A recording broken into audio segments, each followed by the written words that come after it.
All right, I am a mental game coach for poker players. It's going to sound a little odd, as will my presentation called Inchworm Learning. Okay, I'm going to talk about, now, how many people actually know what inchworms are? Show of hands.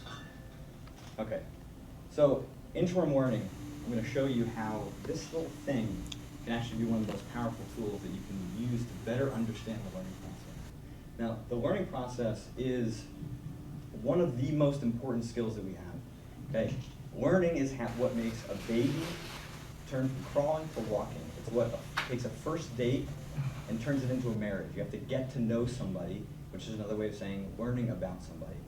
So learning is a skill, and we are wired to do it. We are the best species on the planet for learning.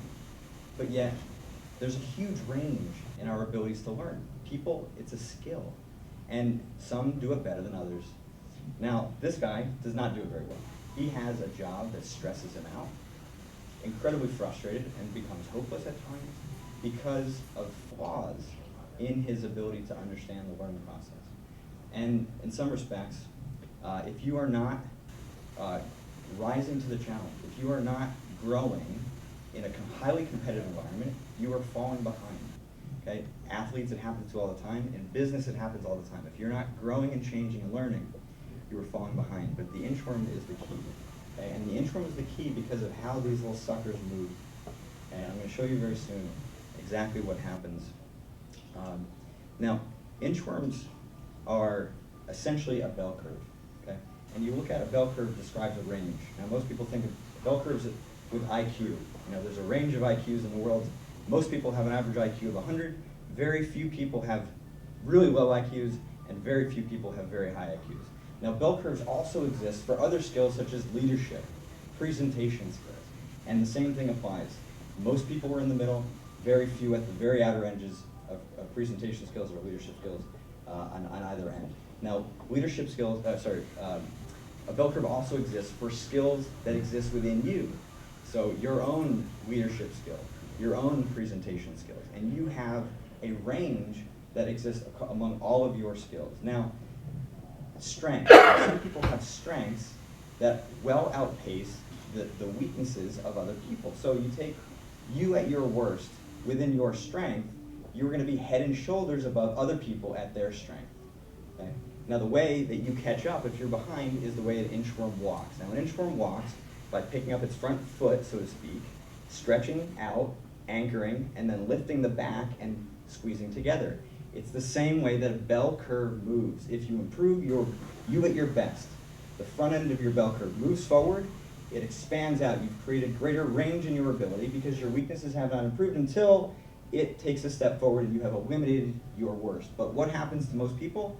They fail to focus on their weaknesses. Not only the weaknesses that exist across their skills, but the weaknesses within their own strengths. And their range gets wider and wider and wider, and it takes more and more energy to be at their best. And if they're not at their best, and they're a little tired, a little unfocused, they slip backwards. And they fall back, and it feels like you've taken steps backwards, but that's not true. All you have done is moved within your range until you eliminate your greatest weakness. And then the back end moves forward, and you create a new low point. Okay? And this new low point, once you've mastered the correction of that weakness, you can never fall below it because it is impossible to unlearn something once you've mastered it. In the process, it's messy. There's steps forward and backwards, and you're going to go, some days you're going to be great, some days you're going to be slightly off, some days you're going to be freaking terrible. But the idea is that if you keep moving your back end, you will create a stabilizing point very similar to a rock climber. Rock climbers anchor themselves so they cannot fall too far. If they climb up really high and forget to anchor themselves, what happens? They fall really far. Okay? But as they climb higher, they anchor themselves. And that's the back end of your bell curve moving forward so you create new low points and, in essence, protect your ass. A couple more points. Okay. So the key is learning happens from two places. Your best gets better and your worst gets better. It's not about having a single point move. You have to move the entire range of your ability to actually improve. And what this does is create a smooth path of improvement. Okay? The learning process, if you get it wrong, is chaotic, creates a lot of stress, but it does not have to. take nice, smooth steps forward if you always understand your weaknesses. Thank you.